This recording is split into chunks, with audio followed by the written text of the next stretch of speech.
Late అవుతుందేమో కానీ అది ఫలితాన్ని ఇస్తుంది.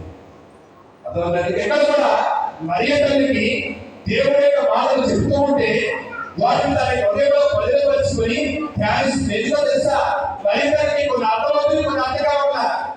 మరియ తల్లికి ఆ బాలుని తీసుకుని వెళ్ళి దేవాలయంలో సమర్పిస్తే శిలోను ప్రవక్త అంటున్నాడు, ఈ హృదయం కూడా ఒక కట్టుకో దూసుకుపోతుంది అన్నాడు. ఏంటా కట్టుకో? ఏం జరుగుతుంది నా జీవితంలో? ఏం అర్థం కావట్లా. మరియ తల్లికి అర్థం కావట్లా. కానీ దేవుని యొక్క వాక్కుని ఆమె అర్థం చేసుకోవడానికి, దేవుని యొక్క వాక్కుని తనతో మమేకం చేసుకోవడానికి, దేవుని యొక్క వాక్కులు ఆమె కలిసిపోవడానికి దేవుని యొక్క వాక్కులు దాని హృదయంలో భద్రపరుచుకొని మనలో చేసింది, ధ్యానించింది మరియ తల్లి. అందరికీ చెప్పిన మాటలో అర్థమవుతున్న మరియ తల్లి దేవుని యొక్క వాక్కుతో అనేకమైపోయింది.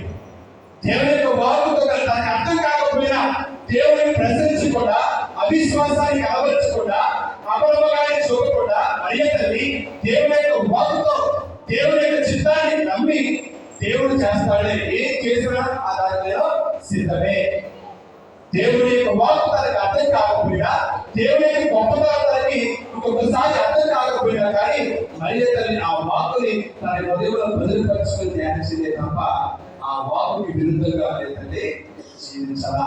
ఎవరా వాక్కు? క్రీస్తున్నాం. ఆ వాక్కు ఎవరండి?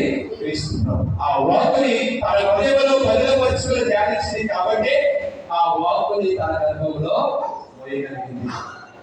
ఆ వాక్కుకి శరీరాన్ని ఇవ్వగలిగింది. వాక్కులో దేవుడు మరియ తల్లి గర్భంలో రూపాన్ని, మానవ రూపాన్ని పొందాడు అంటే